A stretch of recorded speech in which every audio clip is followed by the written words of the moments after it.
ನಮಸ್ತೆ ಫ್ರೆಂಡ್ಸ್, ಇವತ್ತೊಂದು ಒಳ್ಳೆಯ ವಿಡಿಯೋ ನಿಮ್ಮ ಜೊತೆಗೆ ಶೇರ್ ಮಾಡ್ತಾ ಇದ್ದೇನೆ. ಅದು ಯಾವುದು ಅಂತ ಹೇಳಿದರೆ, ಹಣಕಾಸಿನ ಸಮಸ್ಯೆ ಇರುವವರಿಗೆ, ಜಾಸ್ತಿ ಸಾಲದ ಸಮಸ್ಯೆ ಇರುವವರಿಗೆ, ₹1 ಕೂಡ ಹಣ ಸೇವಿಂಗ್ ಮಾಡಲಿಕ್ಕೆ ಆಗ್ತಾ ಇಲ್ಲ ಅಂತ ಹೇಳ್ಕೊಂಡು ಆದವರಿಗೆ, ಅಥವಾ ಬೇರೆಯವರಿಗೆ ಸಾಲದ ರೂಪದಲ್ಲಿ ಹಣ ತಗೊಂಡಿದ್ದೇವೆ ಅದನ್ನು ವಾಪಸ್ ಕೊಡಲಿಕ್ಕೆ ಆಗ್ತಾ ಇಲ್ಲ ಅನ್ನುವವರಿಗೆ, ನಿಮಗೆ ಗ್ರಹಚಾರ ಇದೆ, ಶನಿದು ದೋಷ ಇದೆ ಆಯಿತಾ. ಶನಿ ಬಂದರೆ ಉಂಟಲ್ಲ, ಗ್ರಹಚಾರ ಕೂಡ ಜೊತೆಗೆ ಬರ್ತದೆ ಅಂತ ಹೇಳ್ಕೊಂಡು ಎಲ್ಲರಿಗೂ ಗೊತ್ತುಂಟು ಆಯಿತಾ. ಅದರಿಂದ ನಿಮಗೆ ಹಣಕಾಸಿನ ಸಂಬಂಧಪಟ್ಟ ತೊಂದರೆ ಆಗಿರ್ಬೋದು, ಅಥವಾ ನೀವು ವ್ಯವಹಾರ ಮಾಡ್ತಿರ್ತೀರ ಅಂದರೆ ಬಿಸ್ನೆಸ್ ಮಾಡ್ತಿರ್ತೀರ, ಅದರಲ್ಲಿ ಲಾಸ್ ಆಗಿರಬಹುದು.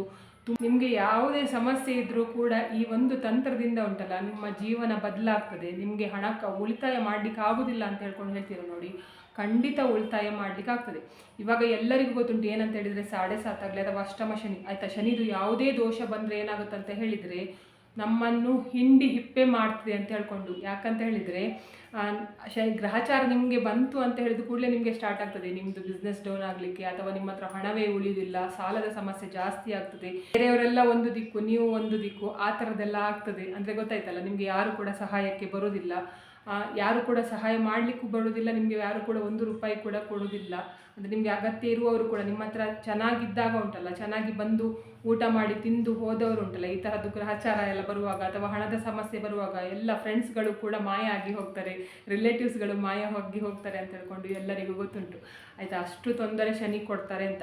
ಆದರೆ ನೀವು ಭಯ ಬೀಳುವ ಅಗತ್ಯ ಇಲ್ಲ. ಏನಂತ ಹೇಳಿದರೆ, ಗ್ರಹಚಾರ ಬರುವಾಗ ಉಂಟಲ್ಲ, ನಾವು ಮಾಡುವ ಕರ್ಮಕ್ಕೆ ಉಂಟಲ್ಲ ಕರೆಕ್ಟಾಗಿ ನಮಗೆ ಶನಿ ತೊಂದರೆ ಕೊಡ್ತಾರೆ. ಬಿಟ್ಟರೆ ನಾವು ಒಳ್ಳೆಯವರಾಗಿದ್ದರೆ, ದೇವರ ಭಕ್ತಿಯಲ್ಲಿದ್ದರೆ ಉಂಟಲ್ಲ, ನಮಗೆ ಅಷ್ಟು ಗ್ರಹಚಾರ ಕೊಡೋದಿಲ್ಲ ಆಯಿತಾ. ಅದನ್ನು ನೀವು ತಿಳ್ಕೊಳ್ಬೇಕು. ಏನಂತ ಹೇಳಿದರೆ, ಬೇರೆಯವರು ಹಾಳಾಗಿ ಹೋಗಲಿ, ಬೇರೆಯವರಿಗೆ ಕೆಟ್ಟದಾಗಲಿ ಆಯಿತಾ, ಅಂದರೆ ನಮಗೆ ಗ್ರಹಚಾರ ಇರದೇ ಇರುವ ಸಮಯದಲ್ಲಿ ಆಯಿತಾ, ಬೇರೆಯವರಿಗೆ ಉಪದ್ರ ಕೊಡೋದು, ಬೇರೆಯವರಿಗೆ ಸುಮ್ಮನೆ ಟಾರ್ಚರ್ ಮಾಡೋದು ಆಯಿತಾ, ಬೇರೆಯವರಿಗೆ ಹಿಂಸೆ ಕೊಡೋದು, ಅಂಥದ್ದೆಲ್ಲ ಮಾಡ್ತಾಯಿದ್ರೆ, ಹಣಕಾಸಿನ ವಿಷಯದಲ್ಲಿ ಬೇರೆಯವರಿಗೆ ಮೋಸ ಮಾಡೋದು, ಅಂಥದ್ದೆಲ್ಲ ಮಾಡ್ತಾಯಿದ್ರೆ ಏನಾಗುತ್ತೆ ಅಂತ ಹೇಳಿದರೆ, ಅದರದ್ದು ಉಂಟಲ್ಲ ಗ್ರಹಚಾರ ನಮಗೆ ಬರುತ್ತೆ ನೋಡಿ 7.5 ಸಮಯದಲ್ಲಿ.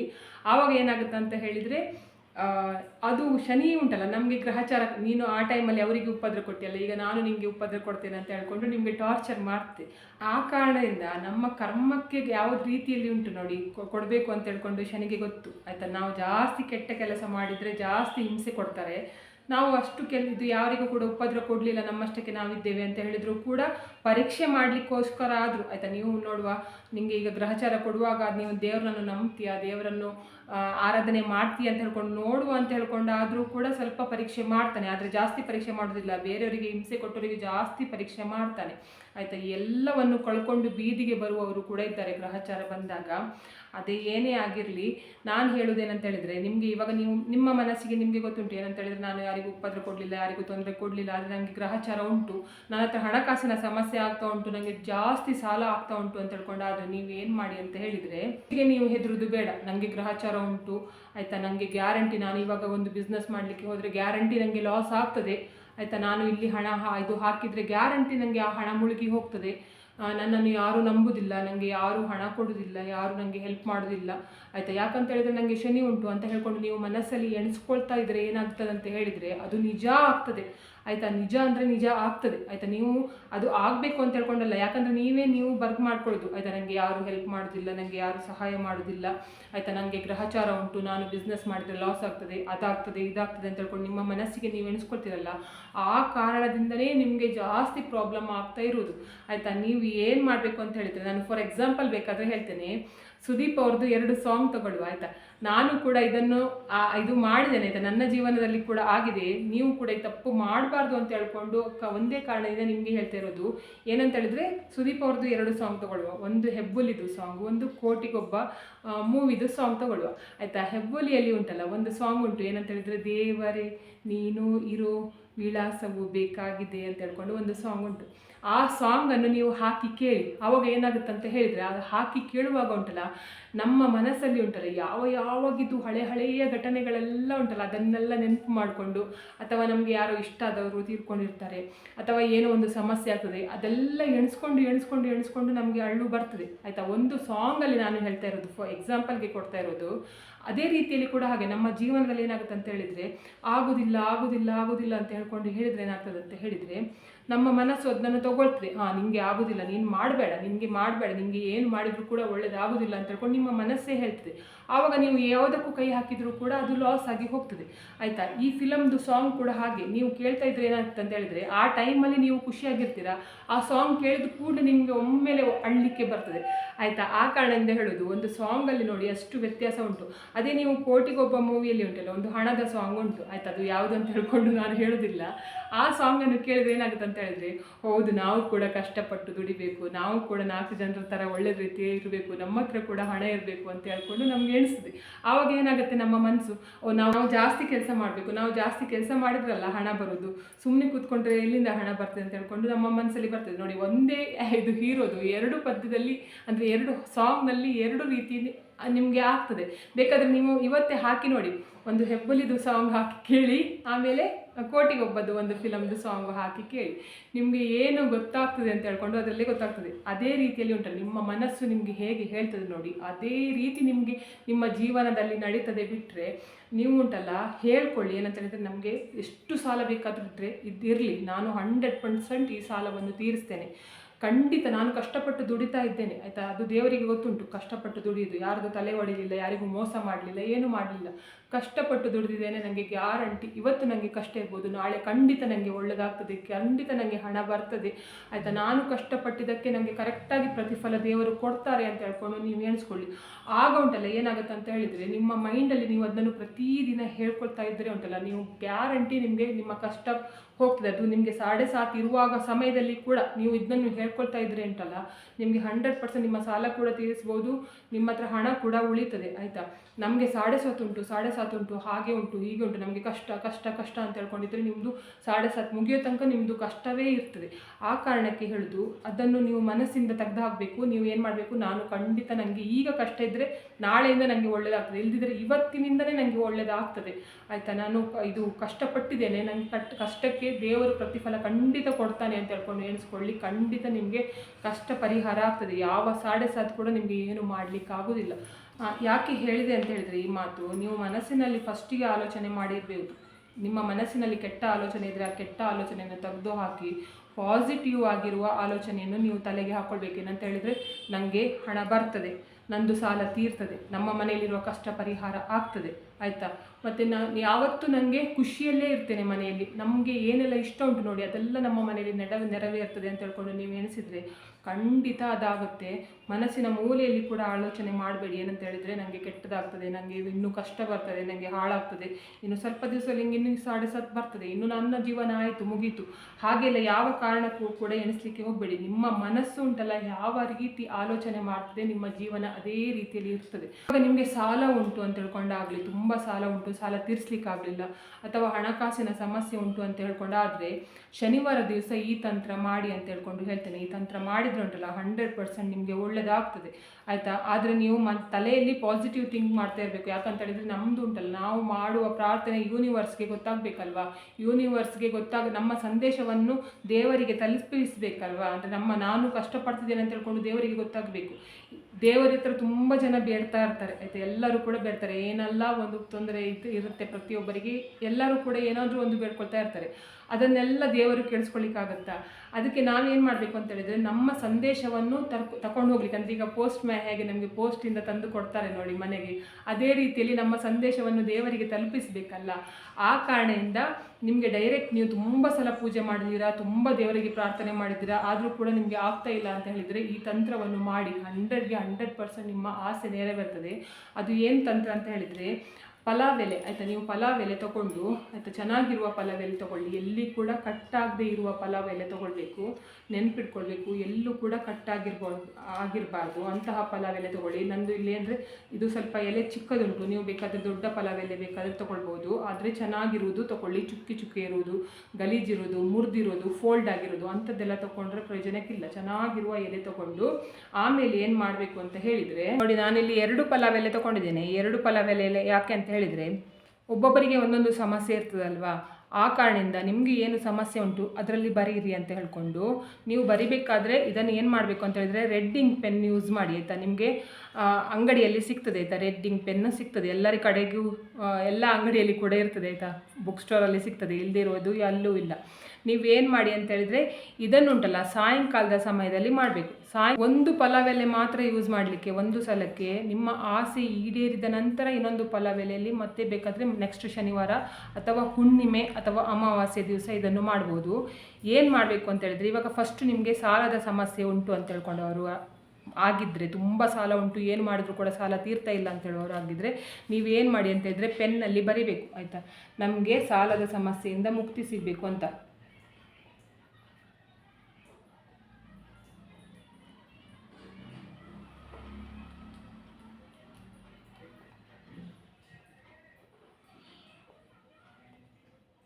ನೋಡಿ ಈ ಥರ ಬರೀಬೇಕು, ಸಾಲದ ಸಮಸ್ಯೆಯಿಂದ ನಿಮಗೆ ಮುಕ್ತಿ ಸಿಗಬೇಕು ಅಂತ ಹೇಳ್ಕೊಂಡು ಆ ರೆಡ್ ಇಂಕ್ ಪೆನ್ನಲ್ಲಿ ಬರೀರಿ. ಆಮೇಲೆ ಅದ್ರ ಕೆಳಗಡೆ ನಿಮಗೆ ಎಷ್ಟು ಸಾಲ ಉಂಟು ನೋಡಿ, ಆ ಸಾಲವನ್ನು ಕೂಡ ಬರೀರಿ. ಈಗ ಒಂದು ಫಾರ್ ಎಕ್ಸಾಂಪಲ್ ಹೇಳಬೇಕಾದ್ರೆ ನಿಮಗೆ ಒಂದು 25,000 ಸಾಲ ಉಂಟು ಅಂತ ಹೇಳ್ಕೊಂಡಾದರೆ ನಿಮಗೆ ಎಷ್ಟೆಷ್ಟು ಉಂಟು ಅಂತ ಹೇಳ್ಕೊಂಡು ನಿಮಗೆ ಗೊತ್ತಿರ್ತದಲ್ಲ, 25,000 ಸಾಲ ಇದ್ದರೆ 25,000 ಸಾಲ ಅಂತ ಹೇಳ್ಕೊಂಡು ಬರೀರಿ ಆಯಿತಾ. ಅಂದರೆ 25,000 ಸಾಲ ಉಂಟು ಅಂತ ಹೇಳ್ಕೊಂಡು ಬರೀರಿ. ನೋಡಿ ನಾನು ಹೀಗೆ ಬರ್ತಿದ್ದೇನೆ, ನೋಡಿ ರೆಡ್ ಇಂಕಲ್ಲಿ ಬರ್ದೇನೆ, ಸಾಲದ ಸಮಸ್ಯೆಯಿಂದ ನನಗೆ ಮುಕ್ತಿ ಸಿಗಬೇಕು, 25,000 ಸಾಲ ಉಂಟು, 25,000 ಸಾಲ ತೀರಬೇಕು ಅಂತ ಹೇಳ್ಕೊಂಡು ಇಲ್ಲಿ ಬರೆದಿದ್ದೇನೆ. ನೋಡಿ ಸಾಲದ ಸಮಸ್ಯೆ ಇರುವವರು ಮಾತ್ರ ಹೀಗೆ ಬರೀರಿ, ಸಾಲ ಇಲ್ಲದಿದ್ದವರೆಲ್ಲ ಹೀಗೆ ಬರಲಿಕ್ಕೆ ಹೋಗಬೇಡಿ ಆಯಿತಾ. ಇವಾಗ ಸಾಲದ ಸಮಸ್ಯೆ ನಿಮಗೆ ಇಲ್ಲ, ಆದರೆ ಹಣಕಾಸಿನ ಸಮಸ್ಯೆ ಉಂಟು, ನಿಮಗೆ ಹಣ ಸೇವಿಂಗ್ ಮಾಡಲಿಕ್ಕೆ ಆಗ್ತಾ ಇಲ್ಲ ಆಯಿತಾ. ನಿಮಗೆ ತಿಂಗಳಿಗೆ ಇಷ್ಟು ಸಂಬಳ ಉಂಟು, ಇಷ್ಟು ಅಂದರೆ ನಿಮಗೆ ಗೊತ್ತಿರ್ತದೆ 10,000 ಸಂಬಳ ಉಂಟಾ, 20,000 ಉಂಟಾ, 50,000 ಉಂಟಾ, ನಿಮಗೆ ಗೊತ್ತುಂಟು. ಆದರೂ ಕೂಡ ನನಗೆ ಹಣ ಸೇವಿಂಗ್ ಮಾಡಲಿಕ್ಕೆ ಆಗ್ತಾ ಇಲ್ಲ ಆಯಿತಾ, ನನಗೆ ಗ್ರಹಚಾರ ಜಾಸ್ತಿ ಆಗ್ತಾ ಉಂಟು, ಕಷ್ಟ ಬರ್ತಾ ಉಂಟು ಅಂತ ಹೇಳ್ಕೊಂಡು, ಆದರೆ ಏನು ಮಾಡಬೇಕು ಅಂತ ಹೇಳಿದ್ರೆ ಹಣದ ಸಮಸ್ಯೆಯಿಂದ ಮುಕ್ತಿ ಅಂತ ಬರಬೇಕು. ಹಣದ ಸಮಸ್ಯೆಯಿಂದ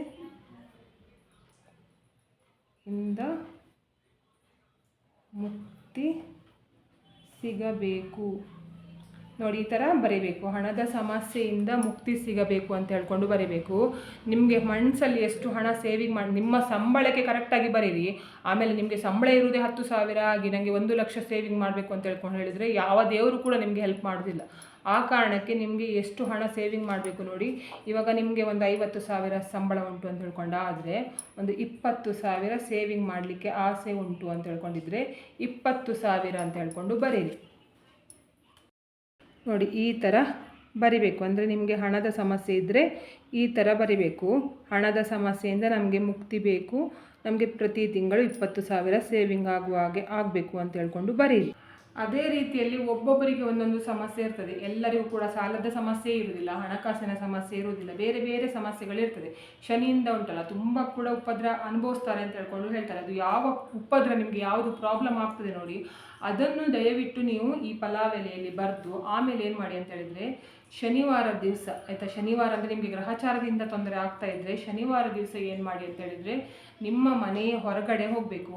ಇದನ್ನು ಸಾಯಂಕಾಲದ ಹೊತ್ತಲ್ಲಿ ಬರ್ಕೊಳ್ಳಿ, ಅಂದರೆ ನಿಮಗೆ ಯಾವ ಥರದ್ದು ಸಮಸ್ಯೆ ಉಂಟು ನೋಡಿ ಆ ಸಮಸ್ಯೆಯನ್ನು ಈ ಥರ ಬರ್ಕೊಳ್ಳಿ. ಆಮೇಲೆ ಏನು ಮಾಡಿ ಅಂದರೆ ಒಂದು ಸಲಕ್ಕೆ ಒಂದು ಮಾತ್ರ ಸಮಸ್ಯೆ ಬರ್ಕೊಳ್ಳಿ ಆಯಿತಾ. ಒಂದೇ ಸಲಕ್ಕೆ 2-3 ಬರೀಲಿಕ್ಕೆ ಹೋಗಬೇಡಿ. ಯಾಕಂತ ಹೇಳಿದರೆ ದೇವರು ಕೂಡ ನಿಮಗೆ ಕೊಡುವಾಗ ಒಂದೊಂದೇ ಕೊಡ್ತಾನೆ, ಒಂದೇ ಸಲಕ್ಕೆ ಯಾರಿಗೂ ಕೂಡ ಕೊಡೋದಿಲ್ಲ. ಆದ್ದರಿಂದ ಫಸ್ಟು ನಿಮಗೆ ಸಾಲದ ಸಮಸ್ಯೆ ಇದ್ದರೆ ಸಾಲದ ಸಮಸ್ಯೆಯಿಂದ ಮುಕ್ತಿ ಸಿಗುವ ಹಾಗೆ ಮಾಡಿಕೊಳ್ಳಿ. ಆಮೇಲೆ ಹಣ ಸೇವಿಂಗ್ ಮಾಡೋದು ಖಂಡಿತ ಆಗ್ತದೆ. ನಿಮಗೆ ಒಂದು ವೇಳೆ ಸಾಲ ಇದ್ದರೆ ಹಣ ಸೇವಿಂಗ್ ಮಾಡಲಿಕ್ಕೆ ಯಾರಿಗೂ ಕೂಡ ಆಗೋದಿಲ್ಲ. ಆ ಕಾರಣದಿಂದ ಹೇಳೋದು, ಫಸ್ಟು ಸಾಲ ಇದ್ದರೆ ಸಾಲ ತೀರಿಸ್ಕೊಳ್ಳಿ, ಆಮೇಲೆ ನೀವು ಹಣ ಸೇವಿಂಗ್ ಮಾಡುವ ಬಗ್ಗೆ ನೋಡ್ಕೊಳ್ಳಿ ಅಂತ ಹೇಳ್ಕೊಂಡು ಏನು ಮಾಡಿ ಅಂತ ಹೇಳಿದ್ರೆ ಸಾಯಂಕಾಲದ ಹೊತ್ತಲ್ಲಿ ಮನೆಯಿಂದ ಹೊರಗಡೆ ಹೋಗಿ ಆಯಿತಾ. ನೀವು ಯಾವ ಜಾಗದಲ್ಲಿ ಬೇಕಾದರೆ ಎಲ್ಲಿ ಬೇಕಾದರೆ ಇರಿ, ನಿಮ್ಮ ಮನೆಯ ಒಳಗಡೆ ಈ ಕೆಲಸ ಮಾಡಲಿಕ್ಕಿಲ್ಲ. ಮನೆಯ ಹೊರಗಡೆ ಹೋಗಿ ಏನು ಮಾಡಬೇಕು ಅಂತ ಹೇಳಿದರೆ ಈ ಥರದ್ದೊಂದು ಮಣ್ಣಿನ ಪಾತ್ರ ತಗೊಳ್ಳಿ ಆಯಿತಾ. ನಿಮ್ಮ ಹತ್ರ ಮಣ್ಣಿನ ಪಾತ್ರೆ ಇದ್ದರೆ ಮಣ್ಣಿದು ಈ ಥರದ್ದು ತಗೊಳ್ಳಿ. ಇಲ್ಲ ಅಂತ ಹೇಳಿದರೆ ದೊಡ್ಡದು ಇದಾದರೂ ಕೂಡ ಪರವಾಗಿಲ್ಲ, ಏನು ಹೇಳ್ತಾರೆ ದೀಪ ಆದರೂ ಕೂಡ ಪರವಾಗಿಲ್ಲ, ಅಂದರೆ ಹಣತೆ ಆದರೂ ಕೂಡ ಪರವಾಗಿಲ್ಲ. ನಿಮ್ಮ ಹತ್ರ ಹಣತೆ ಇಲ್ಲ ಅಂತ ಹೇಳ್ಕೊಂಡಾದವರು ಉಂಟಲ್ಲ, ಪ್ಲೇಟ್ ಆದರೂ ಕೂಡ ಪರವಾಗಿಲ್ಲ ಆಯಿತಾ. ಯಾವುದು ಬೇಕಾದರೂ ಯೂಸ್ ಮಾಡ್ಬೋದು. ನೀವು ಇದು ಮನೆಯಿಂದ ಹೊರಗಡೆ ಮಾಡಿ, ದಯವಿಟ್ಟು ಮನೆ ಒಳಗಡೆ ಮಾಡಲಿಕ್ಕೆ ಹೋಗ್ಬಿಡಿ. 2 ಕರ್ಪೂರ ತಗೊಳ್ಳಿ. 2 ಕರ್ಪೂರ ತಗೊಳ್ಳುವಾಗ ನೀವು ಏನು ಮಾಡಬೇಕು ಅಂತ ಹೇಳಿದರೆ, ನಿಮಗೆ ಸಾಲದ ಸಮಸ್ಯೆ ಇದ್ದರೆ ನನಗೆ 100% ನನ್ನ ಸಾಲ ತೀರ್ತದೆ, ನಾನು ಕಷ್ಟಪಟ್ಟು ದುಡಿತಾ ಇದ್ದೇನೆ, ಅದರದ್ದು ಪ್ರತಿಫಲದಿಂದ ನನ್ನದು ಸಾಲ, ನಾನು ಎಷ್ಟು ಸಾಲ ಇದ್ದರೂ ಕೂಡ ಅದನ್ನು ತೀರಿಸುವಂಥ ಶಕ್ತಿ ನನಗೆ ದೇವರು ಕೊಟ್ಟಿದ್ದಾನೆ, ನಾನು 100ಕ್ಕೆ 100% ಸಾಲ ತೀರಿಸ್ತೇನೆ ಅಂತ ಹೇಳ್ಕೊಂಡು ಕರ್ಪೂರವನ್ನು ಇದ್ರ ಒಳಗಡೆ ಹಾಕಿ, ಆಮೇಲೆ ಇದನ್ನು ಉರಿಸುವಾಗ ಕೂಡ ಹಾಗೆ ಏನಂತ ಹೇಳಿದರೆ 100% ನನಗೆ ನನ್ನದು ಸಾಲ ತೀರ್ತದೆ, ನನಗೆ ತೀರಿಸುವ ಶಕ್ತಿ ದೇವರು ಕೊಟ್ಟಿದ್ದಾನೆ, ನಾನು 100ಕ್ಕೆ 100% ತೀರಿಸ್ತೇನೆ ಅಂತ ಹೇಳ್ಕೊಂಡು ಹೇಳಿ. ಆಮೇಲೆ ಏನು ಮಾಡಿ ಅಂತ ಹೇಳಿದರೆ, ನಿಮಗೆ ಸಾಲದ ಸಮಸ್ಯೆ ಇದ್ದರೆ ಸಾಲದ ಸಮಸ್ಯೆ ಅಂತ ಹೇಳ್ಕೊಂಡು ಬರೆದಿರೋದನ್ನು ಇದನ್ನು ಸುಡಬೇಕು ಆಯಿತಾ. ಇದರಲ್ಲಿ ಬೆಂಕಿಯಿಂದ ಉಂಟಲ್ಲ ಸುಡಬೇಕು. ಏನಾಗುತ್ತೆ ಅಂತ ಹೇಳಿದರೆ ನಿಮಗೆ ಸಾಲ ಕೂಡ ಇದೇ ರೀತಿಯಲ್ಲಿ ಸುಟ್ಟು ಹೋಗ್ತದೆ. ಅಂದರೆ ಪ್ರತಿ ದಿನ ಅಥವಾ ತಿಂಗಳು ಉಂಟಲ್ಲ ಸಾಲದ ಸಮಸ್ಯೆ ಕಡಿಮೆ ಆಗ್ತಾ ಹೋಗ್ತದೆ. ಆಮೇಲೆ ನೀವು ಸಾಲದಿಂದ ಮುಕ್ತಿ ಪಡೀತೀರ. ನಿಮಗೆ ಸಾಲ 1 ರೂಪಾಯಿ ಕೂಡ ಸಾಲ ಇರುವುದಿಲ್ಲ. ಆ ಥರದ್ದು ದೇವರು ಖಂಡಿತ ಮಾಡ್ತಾರೆ. ಇವಾಗ ಸಾಲದ ಸಮಸ್ಯೆ ಆಯಿತು ಅಂತ ಹೇಳ್ಕೊಂಡಾದ್ರೆ, ಈಗ ಸಾಲದ ಸಮಸ್ಯೆಯಿಂದ ಮುಕ್ತಿ ಆಗಿದೆ ಅಂತ ಹೇಳ್ಕೊಂಡಾದ್ರೆ ಏನು ಮಾಡಿ ಅಂತ ಹೇಳಿದರೆ, ಇದು 2ನೇದು. ಅಂದರೆ ಈಗ ನಿಮಗೆ ಸಾಲ ಇಲ್ಲ ಅಂತ ಆಗೋರು ಏನು ಮಾಡಬೇಕು ಅಂತ ಹೇಳಿದ್ರೆ, ನಿಮಗೆ ಹಣ ಬೇಕು ಅಂತ ಹೇಳ್ಕೊಂಡು ಬರ್ದಿರಲ್ಲ, ನೀವು ಏನು ಮಾಡಬೇಕು ಇದರಲ್ಲಿ ಉರಿಸ್ಬೇಕಾದ್ರೆ, ನನಗೆ ಗ್ಯಾರಂಟಿ ನಾನು ತಿಂಗಳಿಗೆ 20,000 ಉಳಿಸ್ತೇನೆ, ನನಗೆ ಅಷ್ಟು ಶಕ್ತಿ ಉಂಟು, ನನಗೆ ಅಷ್ಟು ತಾಕತ್ತುಂಟು, ಎಲ್ಲಾದರೂ ನಾನು ಹಣವನ್ನು ಕೆಟ್ಟದಕ್ಕೆ ಬಳಸದೆ ಆಯಿತಾ, ಅನಾವಶ್ಯಕ ಖರ್ಚು ಮಾಡದೆ ನಾನು 100ಗೆ 100% ಹಣವನ್ನು ಉಳಿಸ್ತೇನೆ ಅಂತ ಹೇಳ್ಕೊಂಡು ಇದನ್ನು ಸುಡಬೇಕು ಆಯಿತಾ. ಆಗ ಸುಟ್ಟ ನಂತರ ಏನಾಗುತ್ತೆ ಅಂತ ಹೇಳಿದರೆ, ಫುಲ್ ಸುಡಲಿಕ್ಕೆ ಬಿಡಿ, 2 ಒಟ್ಟಿಗೆ ಮಾಡಬೇಡಿ. ನಾನು ಅಂದರೆ ವೀಡಿಯೋದಲ್ಲಿ ಲಾಂಗ್ ಆಗ್ತದೆ ಅಂತ ಹೇಳ್ಕೊಂಡು 2 ಒಟ್ಟಿಗೆ ಮಾಡಿ ತೋರಿಸ್ತಾ ಇದ್ದೇನೆ. ಸುಟ್ಟಾದ ನಂತರ ನಿಮಗೆ ಅದರದ್ದು ಬೂದಿ ಮಾತ್ರ ಸಿಗ್ತದೆ ಅಲ್ವಾ. ನೀವೇನು ಮಾಡಬೇಕು ಅಂತ ಹೇಳಿದರೆ, ಯೂನಿವರ್ಸ್ ಜೊತೆಗೆ ಹೇಳಬೇಕು, ಅಂದರೆ ದೇವರಿಗೆ ಸಂದೇಶ ತಲುಪಿಸಬೇಕಲ್ವಾ. ನೀವು ಹೇಳಬೇಕು ಏನಂತ ಹೇಳಿದರೆ, ನನ್ನ ಸಂದೇಶವನ್ನು ನೀನು ದೇವರಿಗೆ ತಲುಪಿಸ್ತಾ ಇದ್ದೀಯಾ, ನಿನಗೆ ಧನ್ಯವಾದ ಆಯಿತಾ, ನೀನು ನನ್ನ ಕಷ್ಟ ಪರಿಹಾರ ಮಾಡಲಿಕ್ಕೆ ಹೆಲ್ಪ್ ಮಾಡ್ತಿದ್ದೀಯಾ, ನಾನು ಖಂಡಿತ ಸಾಲ ತೀರಿಸ್ತೇನೆ, ನನಗೆ ತೀರಿಸುವ ಶಕ್ತಿ ಉಂಟು ಆಯಿತಾ, ನಾನು ನೆಕ್ಸ್ಟ್ 1 ವರ್ಷದಲ್ಲಿ ನನಗೆ ಎಷ್ಟು ಲಕ್ಷ ಸಾಲ ಇದ್ದರೂ ಕೂಡ ನಾನು ಖಂಡಿತ ತೀರಿಸ್ತೇನೆ.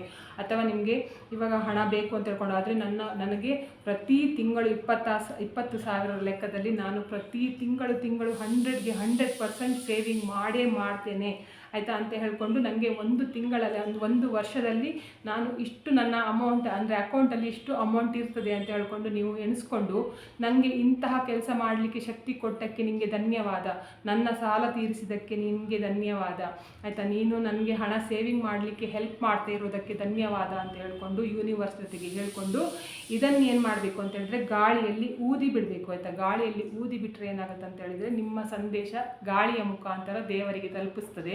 ಆವಾಗ ದೇವರು ಏನು ನೆನೆಸ್ಕೊಳ್ತಾರೆ ಅಂತ ಹೇಳಿದರೆ, ಇವಳಿಗೆ ಎಷ್ಟು ಕಷ್ಟ ಕೊಟ್ಟಿದ್ದೇನೆ ಆಯಿತಾ, ಎಷ್ಟು ಸಾಲ ಉಂಟು, ಅವಳಿಗೆ ಎಷ್ಟು ಕಷ್ಟಪಟ್ಟರೂ ಕೂಡ ಉಳಿತಾಯ ಮಾಡಲಿಕ್ಕೆ ಆಗ್ತಾ ಇಲ್ಲ, ಆದರೂ ಕೂಡ ನನಗೆ ಟ್ಯಾಂಕ್ಸ್ ಹೇಳ್ತಾ ಇದ್ದಾಳೆ, ಅಂದರೆ ನೀನು ನನಗೆ ಸಾಲ ತೀರಿಸಲಿಕ್ಕೆ ಹೆಲ್ಪ್ ಮಾಡ್ತಿದ್ದೀಯ ಅದಕ್ಕೆ ಟ್ಯಾಂಕ್ಸ್ ಅಂತ ಹೇಳ್ಕೊಂಡು ಹೇಳಿದ್ಲು.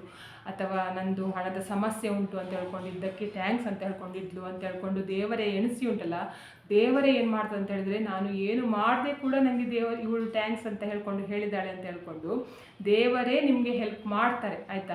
ನೀವು ಯಾರ ಹತ್ರ ಬೇಕಾದರೆ ಕೇಳಿ, ಯಾರ ಹತ್ರ ಈಗ ಒಬ್ಬರು ಜನರ ಹತ್ರ ಹೋಗಿ ಅವರು ಏನು ನಿಮಗೆ ಹೆಲ್ಪ್ ಮಾಡಿರೋದಿಲ್ಲ, ಆದರೂ ಕೂಡ ನೀವು ಒಂದು ಟೈಮಲ್ಲಿ ನನಗೆ ಹೀಗೆ ಹೆಲ್ಪ್ ಮಾಡಿದ್ದಕ್ಕೆ ಟ್ಯಾಂಕ್ಸ್ ಅಂತ ಹೇಳ್ಕೊಂಡು ಹೇಳಿ. ಆವಾಗ ಅವರು ಆಲೋಚನೆ ಮಾಡ್ತಾರೆ, ನಾನು ಯಾವ ಟೈಮಲ್ಲಿ ಇವಳಿಗೆ ಹೆಲ್ಪ್ ಮಾಡಿದ್ದೇನೆ ಅಂತ ಹೇಳ್ಕೊಂಡು ಆಲೋಚನೆ ಮಾಡ್ತಾರೆ. ಆವಾಗ ಏನಾಗುತ್ತೆ, ನೆಕ್ಸ್ಟ್ ಏನಾದರೂ ನಿಮಗೆ ತೊಂದರೆ ಬಂದರೆ ನೀವು ಕೇಳ್ದೇನೆ ಅವರು ನಿಮಗೆ ಹೆಲ್ಪ್ ಮಾಡ್ತಾರೆ. ಅದೇ ರೀತಿಯಲ್ಲಿ ದೇವರು ಕೂಡ ಹಾಗೆ ಆಯಿತಾ, ನಿಮಗೆ ಖಂಡಿತ ಹೆಲ್ಪ್ ಮಾಡ್ತಾರೆ. ನಿಮ್ಮದು ಸಹಾಯ ಅಂದರೆ ಕಾಸಿನ ಸಮಸ್ಯೆ ಇದ್ದರೆ ಆ ಹಣಕಾಸಿನ ಸಮಸ್ಯೆ ಸರಿಯಾಗ್ತದೆ. ಮೇಯ್ನಾಗಿ ನಿಮ್ಮ ಮನಸ್ಸಲ್ಲಿ ಇರಬೇಕು ಏನಂತ ಹೇಳಿದರೆ, ನಾನು ಖಂಡಿತ ಸಾಲ ತೀರಿಸ್ತೇನೆ ಅಂತ ಹೇಳ್ಕೊಂಡು ನಿಮ್ಮ ಮನಸ್ಸಲ್ಲಿ ಇರಬೇಕು. ಮತ್ತು ಜೊತೆಗೆ ನಾನು ಹಣ ಸೇವಿಂಗ್ ಮಾಡ್ತೇನೆ, ನನಗೆ ಹಣ ಉಳಿತಾಯ ಮಾಡ್ತೇನೆ ಅಂತ ಹೇಳ್ಕೊಂಡು ನಿಮ್ಮ ಮನಸ್ಸಲ್ಲಿ ಇರಬೇಕು. ಮನಸ್ಸು ಮಾತ್ರ ಎಲ್ಲೆಲ್ಲೋ ಹರಿಲಿಕ್ಕೆ ಬಿಡಬೇಡಿ ಆಯಿತಾ. ನಿಮಗೆ ಸೇವಿಂಗ್ ಮಾಡಬೇಕಾದ್ರೆ ಅನಾವಶ್ಯಕ ಖರ್ಚುಗಳನ್ನೆಲ್ಲ ಬಿಟ್ಟು ಸೇವಿಂಗ್ ಮಾಡಿ. ಸಾಲ ಇದ್ದರೂ ಕೂಡ ಅಷ್ಟೇ, ಅನಾವಶ್ಯಕ ಖರ್ಚುಗಳನ್ನೆಲ್ಲ ಬಿಟ್ಟು ಸಾಲವನ್ನು ತೀರಿಸಲಿಕ್ಕೆ ನೋಡಿ, ಆವಾಗ ಬೇಗನೆ ಸಾಲ ತೀರ್ತದೆ. ನೋಡಿದ್ರಲ್ಲ ಇವತ್ತಿನ ವಿಡಿಯೋದಲ್ಲಿ ನಾನು 7.5 ಇದ್ದೆ, ಗ್ರಹಚಾರ ಇದೆ, ನಮ್ಮ ಹತ್ರ ಹಣ ನಿಲ್ಲುವುದಿಲ್ಲ ಅಂತ ಹೇಳ್ಕೊಂಡು ಭಯ ಪಡೋದು ಬೇಡ ಆಯಿತಾ. ನಿಮ್ಮ ಸಂದೇಶವನ್ನು ದೇವರಿಗೆ ತಲುಪಿಸುವುದು ಹೇಗೆ ಅಂತ ಹೇಳ್ಕೊಂಡು ನಾನು ಹೇಳಿಕೊಟ್ಟಿದ್ದೇನೆ. ಇವತ್ತಿನ ವಿಡಿಯೋ ಇಷ್ಟ ಆದರೆ ಪ್ಲೀಸ್ ಈ ವಿಡಿಯೋಕ್ಕೆಂದು ಲೈಕ್ ಮಾಡಿ, ಆದಷ್ಟು ಜನರಿಗೆ ವಿಡಿಯೋನ ಶೇರ್ ಮಾಡಿ, ಕಮೆಂಟ್ ಮಾಡಿ, ನನ್ನ ಚಾನಲ್ಗೆ ಸಬ್ಸ್ಕ್ರೈಬ್ ಆಗಿ. ನನ್ನ ಚಾನಲ್ಗೆ ಸಬ್ಸ್ಕ್ರೈಬ್ ಆಗಿ ನನಗೊಂದು ಸಪೋರ್ಟ್ ಸಿಕ್ಕಿದ ಹಾಗೆ ಆಗ್ತದೆ. ಮತ್ತು ನಾನು ಹೀಗೆ ಒಳ್ಳೆ ವಿಡಿಯೋನ ನಿಮ್ಮ ಜೊತೆಗೆ ಶೇರ್ ಮಾಡ್ತೀನಿ. ಇವತ್ತಿನ ವಿಡಿಯೋ ಯಾರೆಲ್ಲ ನೋಡಿದ್ದೀರಾ ಅಥವಾ ನೋಡಲಿಲ್ಲ ಎಲ್ಲರಿಗೂ ಕೂಡ ಒಳ್ಳೆಯದಾಗಲಿ ಅಂತ ನಾನು ಕೂಡ ದೇವರಲ್ಲಿ ಬೇಡ್ಕೊತಿದ್ದೇನೆ. ಎಲ್ಲರಿಗೂ ಒಳ್ಳೆಯದಾಗಲಿ.